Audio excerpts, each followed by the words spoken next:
Mga kapatid, kababayan, kaibigan, mas lalo na po, magalit tayo po, 100%.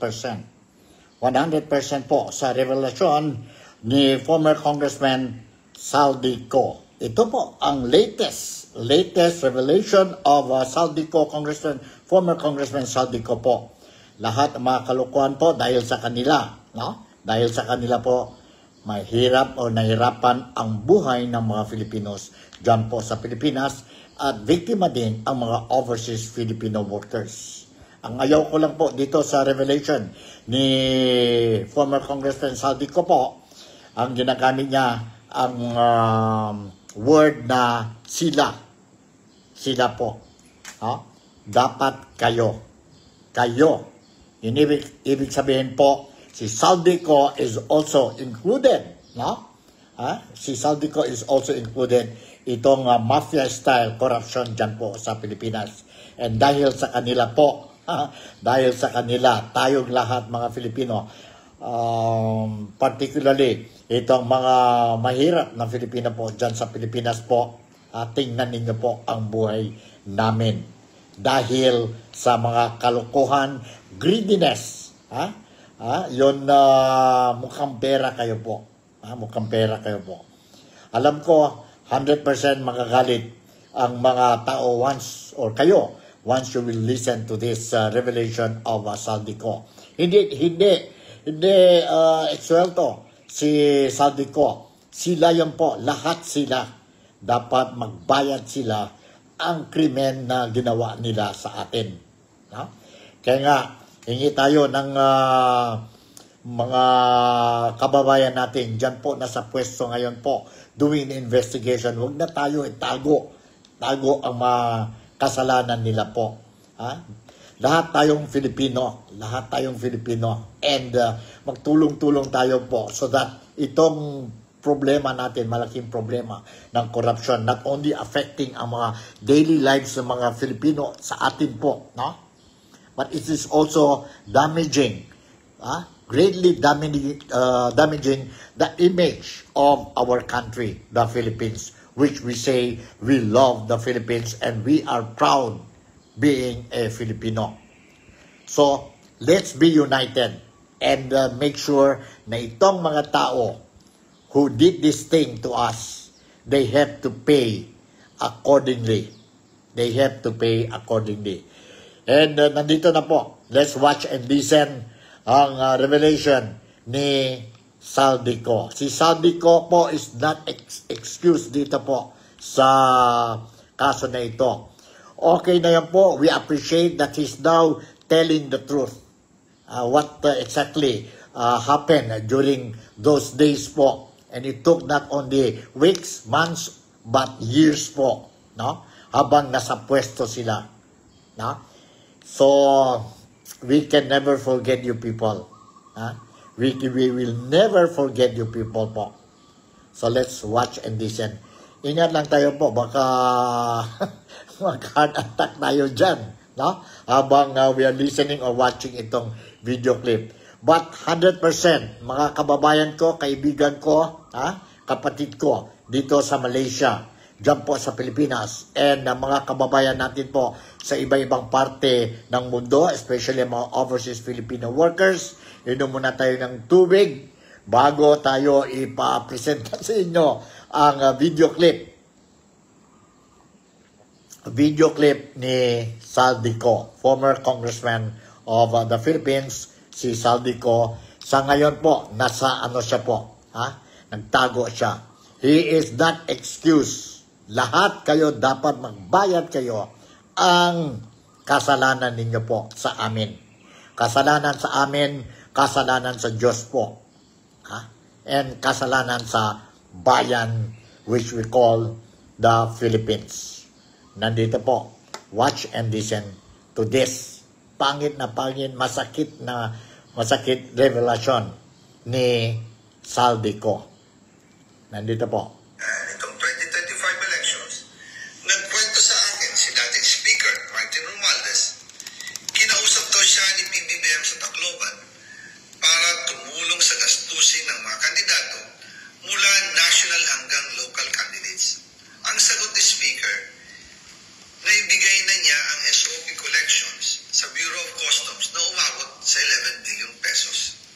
Dagdag pa dyan, may 9 billion pesos collection mula sa sugar na ayon mismo sa kanya ay pinaghahatian lang ng 5 kumpanya para makontrol nila ang presyo ng asukal sa merkado. At iba pa ang kita mula sa importasyon ng sibuyas na hawak naman ni Martin Araneta, kapatid ni First Lady Lisa Araneta Marcos.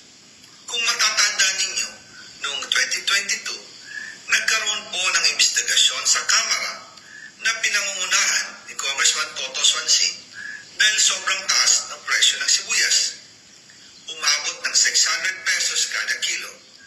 Gayong dapat ay nasa 80 pesos lang. Doon lumabas ang pangalan ni Martin Araneta bilang isa sa mga nasa likod ng kontrol sa importasyon ng sibuyas. Pero hindi po natuloy ang investigasyon. Ang sabi ni Speaker, tinawagan daw siya ni First Lady Lisa Marcos at ipinapatigil ang investigasyon. Kaya walang natuloy at walang naparusahan. Dahil pala, kontrolado ng kapatid ng First Lady ang importasyon ng sibuyas. Ganito rin po ang nangyari sa bigas. Noong April 2023, nagsimula ng tumaas ang presyo ng bigas. Kaya iminungkahi ko kay Speaker Martin Romales na kung pwede ay mag-angkat tayo ng 13 million metric tons para sa buong taon. Ang layunin ko po ay mapababa ang presyo ng bigas sa 22 pesos kada kilo. Pero hindi po ito inaprubahan ng Pangulo noong sila ay nasa Clark. Dahil doon, sumipa ang presyo ng bigas na umabot ng 55 pesos kada kilo hanggang 2024.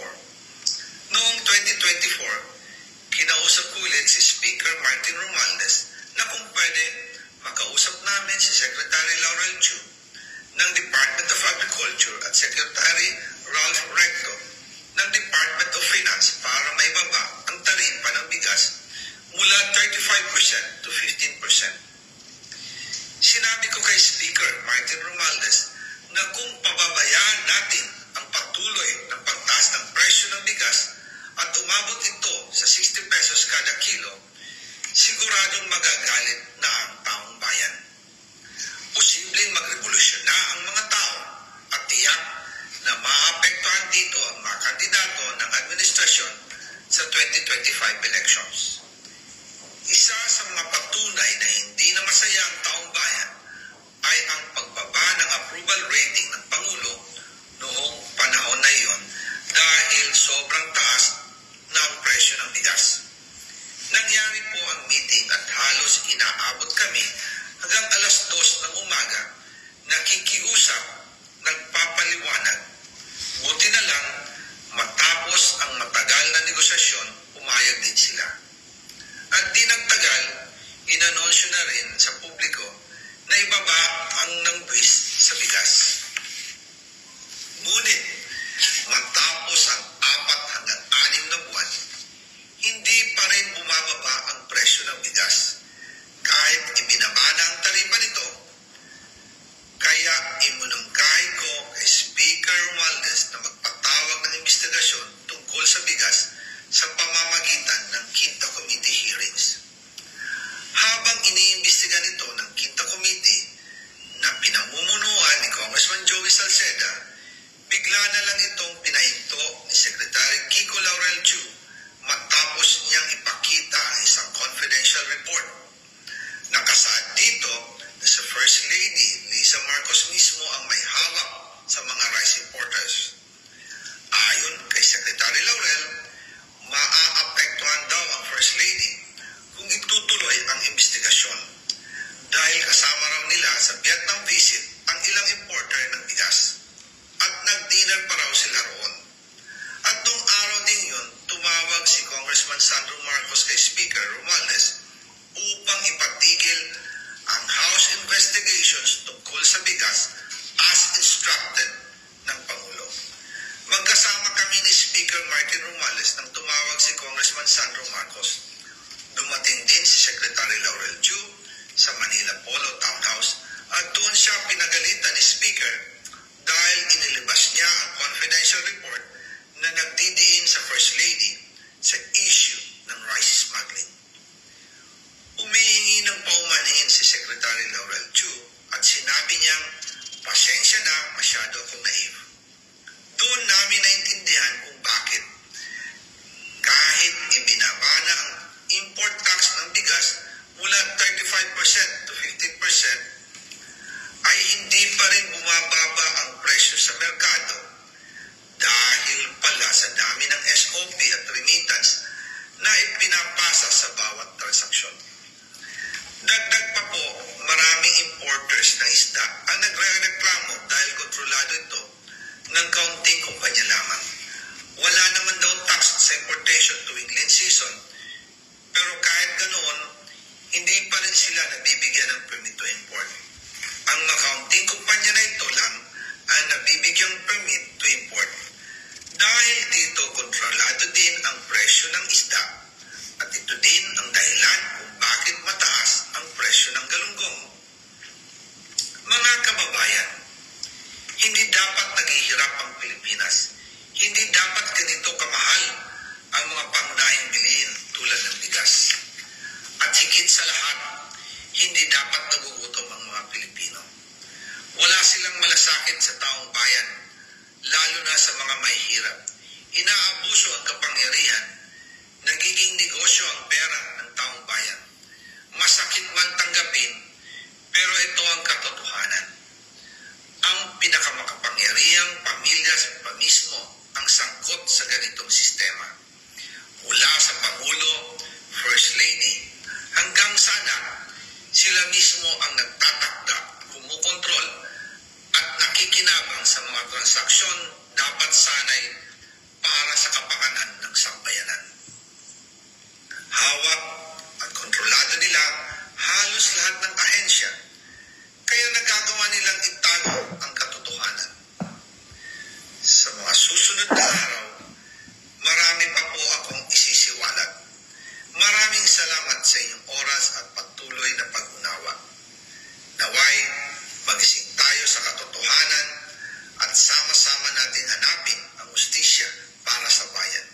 Diyos mabalos po sa Indogabos.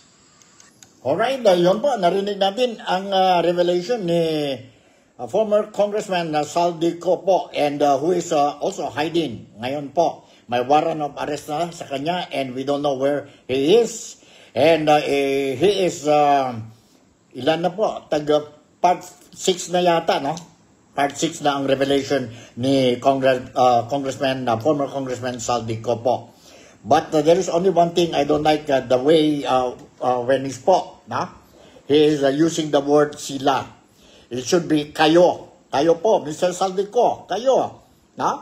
And do not only blame the gobyerno po because you are all involved. Imagine, based on the revelation that you just mentioned, dito po sa video clip statement ninyo po, no? Na ang bawang, ang bigas, ang asukal natin sa Pilipinas, mataas po ang galunggong. Hindi ba ang galunggong, narinig namin yun po sa mga few months ago or last year ba yun po, na si Saldico is also involved dito po sa pag-import, export ang mga galunggong po from China. Hindi ba? And now you're trying to show that wala kang kasalanan. No way po. Para sa akin, para sa mga Filipinos dito sa Malaysia po, no? Sa Sabah, hindi pwede po. You are also part of the crime, no? You are part of the crime. Nag-meeting kayo po. Bakit? If you have your own conscience, may konsensya ka, you are thinking na unite tayo, maglaban tayo itong problema. From the very beginning po, sana ikaw po, no? You should have went against them. No? Nasa position ka rin. You're very close with the House Speaker of the si Speaker Martin Romualdez. You are close with the President. You are close with the sabihin natin mga cabinet ministers po, which you mentioned. But you did not do anything but to assist them. And ngayon, kayo po, you are saying na kawawa ang mga Filipino. No? Kawawa. Yes, totoo yun po. Kawawa ang mga Filipino po. Dahil sa kalokohan, sa greediness. Greediness ninyong lahat. 100% po ang mga Filipino will not be happy with this kind of revelation. Okay na kami po. Si Saldico is now spilling the beans. Okay na yan po. We will wait kung ano pa mga revelations ni Saldico po para at least malalaman namin kung sino-sino kayo talaga. This is a group of organized mafia, sabihin natin, kawatan, no? Ang corruption dyan po sa Pilipinas. Dahil sa inyo, ganito ang buhay ng mga Filipino, no? Dahil sa inyo. So ito ang revelation po. And sige, we will be waiting again for, as you promised, you will be giving more revelations po. Whether this is political motivated or not, no? Ilabas niya po, no? Mr. Saldico, ilabas mo, no? Hindi pwede ikaw lang ang makulong. Those who are involved, lahat kayo po, no? Nasa pwesto, imagine, nasa pwesto sila po. And ganito pala po, no? From, based on the statement of Saldico, from the first family, no? First family, ang presidente, ang first lady, ang anak niya po, ang cabinet secretaries po, ang mga government officials, and House of Speaker of the House, former Speaker of the House, si Saldico po, ang mga tao niya, ang iba pang mga sabihin natin, opisyalis sa gobyerno, no? That includes, nandyan na po ang BIR, nandyan na po ang COA. Kung hindi, dahil sa inyo po, if you only did your part, no? Hindi, ganito ang sitwasyon ng Pilipinas. Sa economy lang, kawawa ng Pilipinas ngayon. Tingnan niyo po ang domino effect ng greediness ninyo po. The economy of the Philippines are now being affected. Security-wise po, I don't think so po you will feel secured ngayon. Kung magalit talaga mga Filipino, which I hope hindi mangyari ito po, big question mark ang security ng Pilipinas. Wala tayong political stability dahil kayo nag-away-away. Ngayon, kayo po, pinpointing fingers na wala kong kasalanan, siya ang may kasalanan. Kayo po. No? Sino ang kawawa? Kami mga Pilipino, ordinaryong Pilipino. Kami ang kawawa. Kami mga overseas Filipino workers.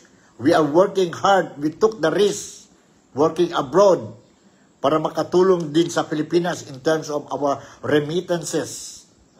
Para at least ang mga loved ones we left behind dyan po sa Pilipinas temporarily. They will have a good future. They will have, they will enjoy ang public facilities. Which we are expecting na dapat mayroon tayo sa Pilipinas dahil we are helping the economy of the Philippines po para may pera ang gobyerno. Kasi kung walang pera ang gobyerno po, walang developments. Diba? Diba? Kung walang pera ang gobyerno, walang developments. We elected you thinking that you will protect the interest and welfare of every Filipinos. But ano nangyari po? You are only protecting yourself, you protected your own family, and ang isip ninyo po, ang kaligayahan ninyo po. Yon sa mga kapatid ninyo. Kagaya sa amin po, you don't care. And ngayon, you started pointing fingers and trying to wash your hands. Ganon ba yon? Ganon ba ang Pilipino? Yet you keep on saying sa mga tao, I love the Philippines. Mahal ko ang bayan ko. But what have you done? What have you done po? You corrupt other Filipinos. Yon pwede magtulong sa mga plano ninyo po. Corruption plano ninyo. So ganito, ano nangyari ngayon po sa Pilipinas? Magulo ang Pilipinas. Magulo ang Pilipinas po. And I hope that we will be able to solve this problem the soonest, the better po. Because if we are going to delay itong problema natin sa Pilipinas po 100%, as the day goes by, ang economy natin po, ang reputasyon ng Pilipino, ang reputasyon ng bayan natin po, is going down to the drain also po. Ang buhay ng mga Pilipino po, mas lalo na, if we drag this thing, mas lalo na po mahirapan tayo po. Every time mayroon typhoon, tingnan ninyo po ang kahirapan ng mga Pilipino. And kayo, wala kayong problema, you can go anytime sa ibang nasyon, anytime sa ibang nasyon. Pero dito, mga kababayan, the poor Filipinos po, what do we get? What do we get po? Itong kalukuhan ninyo po. Ito ang resulta why we are suffering. Why we are suffering. Alam namin po what you have done.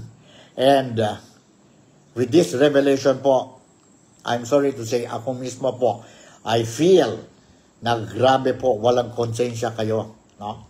And I don't like the idea of Saldico saying sila. Kung magsabi ka sila, ibig sabihin wala ka dyan Di ba? You are part of it. Although we are now appreciating ang mga revelation ni Mr. Saldico. Yes, we appreciate that. But to say that sila, kayo, ibig sabihin wala ka dyan sa kalukuhan. Nandoon ka from the very beginning. Nandoon ka from the very beginning. So, wag na tayo magsalita ng marami. Mas lalo na magalit tayo po, Pero kababayan ko, mga Filipinos dito sa Sabah, dito sa Malaysia po, ito ang katotohanan ngayon. This is the truth. Whether you like it or not, the truth hurts. Whether you like it or not, you can hide the truth. But someday, it will come out. Kagaya what is happening now. And, anong desisyon ng mga Filipino? We have to be united po. Laban lang tayo po.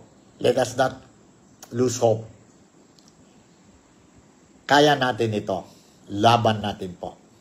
Let me share with you one story before I conclude itong special report natin dito po sa Nick Talk, The Real Talk with Nico. And this is a story I gathered from Rappler, Philippines. Marcos accuses Saldico, lawyer of blackmail. Sabi ni BBM, nag-blackmail daw sa kanya ang lawyer ni Saldico. Totoo ba ito o hindi? We still don't know. Let's wait for any further information coming from mga authorities, mga sa media natin dyan po sa Pilipinas. Remember, maraming peking news dyan po sa Pilipinas and this can be another fake news. But anyway, let me read you a portion of this news article. President Ferdinand Bongbong Marcos Jr. on Wednesday, today po, November 26, claimed that a lawyer of his erstwhile ally, resigned Ako Bicol Representative Saldico, tried to blackmail him to prevent the cancellation of embattled former lawmaker's passport. Blackmail daw po, May mga condition and para hindi mag-cancel ang passport ni Saldico. And ang news po, sabi nito po, sa news is, let me quote, I have something to tell you. A lawyer of Saldico approached us and tried to blackmail us by saying that if we do not cancel his passport, he will stop releasing videos. I do not negotiate with criminals. Even if you release all the videos of all the lies you tell to destabilize the government, sabi ni Marcos. Hindi daw siya mag-negotiate, mag-deal sa kriminal. Kasi mayroon may mensahe na sa kanya po na si Saldico will stop ang releasing video clips po, mga revelation niya po, provided mag-stop hindi mag-cancel ang passport niya. I want you to know, Saldi, that your passport will still be canceled. You cannot run away from justice. Diyan po sabi ni Marcos. Ganda po, no? Maganda po ang salita ni BBM. But masakit din po if we remember anong lumabas po dyan po sa statement na part 6 ni Saldico po. Alam na alam ni BBM what is happening. Sa bawang, sa onions natin, sa sugar natin, sa bigas natin, sa gulunggong natin, at mga iba-iba pang mga bagay po. Na alam niya po, but he allowed this thing to happen. And sino mga involved po? Involved, according ito po, to Saldico po, involved ang First Lady, involved ang anak nila po, ang majority leader, si Congressman Sandro Marcos. Involved din ang lumabas din mga pangalan, allegedly participated in this anomalous transactions po. Anomalous transactions. Ang mga top government officials, ang mga politicians, mga senators, mga congressmen, mga contractors natin po dyan sa Pilipinas. Hindi naman lahat ang business sector involved, hindi naman lahat ng mga senador, mga congressmen involved po, but involved some of them. In a statement to the media, Co's lawyer Rudy Rondain said Marcos' claims were completely untrue. Nag-deny. Expected na yun po. Nag-deny na ang lawyer ni Saldico na hindi yung totoo na nag-blackmail ang kampo ni Saldico. So kaya nga sabi ko, fake news na naman ba ito? Or ano na naman itong to divert ang attention po? I have not spoken, kasi ang lawyer ni Saldico is si Roy Rondain. Ito ang sabi niya po. I have not spoken with anyone from the government to negotiate the stoppage of the videos for the passport. As I have always maintained, I have no control over the release of the videos. Yan po. So, sino yung lawyer? Kung hindi si Rondain, sino yung lawyer that si Marcos or si BBM is saying na nag-approach na sa kanya po ay nag-blackmail na he will only stop, si Saldico will only stop ang video releasing kung they will not cancel ang passport ni Saldico. On Tuesday, November 25, Marcos dared Ko to return home following the release of another video in which he accused the president and his cousin, former House Speaker Martin Romualdez, of getting kickbacks from government projects. In his latest video, also released on social media, Ko claimed that the presidential son, House Majority Leader Ferdinand Alexander Marcos, also inserted projects in the national budget. The Marcoses, Malacanang, and Romualdez have denied Ko's allegation. So lahat na po, lahat na mag-deny sila, no? They are now denying. So walang kasalanan pala. So sino po ang may kasalanan? Sinong sinong ginawa ito po? Sinong ginawa itong mataas ng presyo ng galunggong, mataas ng presyo ng bigas, mataas ng presyo ng onions o bawang natin dyan po sa Pilipinas? Sino po? Wala. Parang paggising natin ganun na lang. Sino nagawa mga ghost projects? Sino nag-insert ang mga insertions dyan po? Sino mga proponents sa insertions dyan po sa national budget? Wala. Lahat lang si Saldico. Kaya nga si Saldico is thinking, okay, now you send me dito abroad and say, relax ka lang dyan ka lang, we will take care of you. Only to find out, sabi ni Saldico, only to find out na ang plano pala nila is to put all the blame sa kanya. So, ang isip ngayon ni Saldico is, okay, kung ganun man, I will spill the beans. I will tell the truth. I will tell the truth. But by telling the truth, it doesn't mean na ano siya po, na wala siyang kasalanan. We can see directly he is already involved and he has to pay for the crime. So, yun po ang latest updates natin dito po sa Nick Talk, The Real Talk with Nico. Huwag na tayo mag-ano po. I will continue to monitor ang whatever news dyan po sa Pilipinas, and I'll make sure that I'm going to share with you po kung mayroon ako mga latest developments. Relax lang tayo po. Inom tayo ng tubig, no? High blood na tayo po dahil sa revelation ni Saldico po. Part 1, Part 2, Part 3, Part 4, Part 5. And ngayon po, medyo masakit yun po dahil we are talking about ang mga essential goods po. Lalo na nasaktan tayo po dahil ito po talaga ang daily needs natin po. And dahil sa kalokohan nila po, nahirapan ng mga Pilipinos. Before, we can buy 1 kilo of pork sa palengke. 1 kilo of potatoes. 1 kilo of chicken. Dahil sa kalokohan nila po, what are we buying now po? 1/3 na lang po ng manok. 1/3 or 1/8 na lang po ng baboy. Dahil wala na tayong pera. Wala tayong pera po. Kasi hindi kaya ang pera natin magbili itong klaseng presyo. Yun ang masakit po. Samantala sila po, bili ng kotse, left and right, bili ng bahay, and hindi sila magtira sa bahay para maglagay lang mga pera po. Enjoy sila. Enjoy mag-party-party, left and right sila po. And ang mga taong bayan, mga Pilipino po, are the ones who are suffering. Pasensya lang po, but I think medyo nasaktan din ako po when I heard this revelation.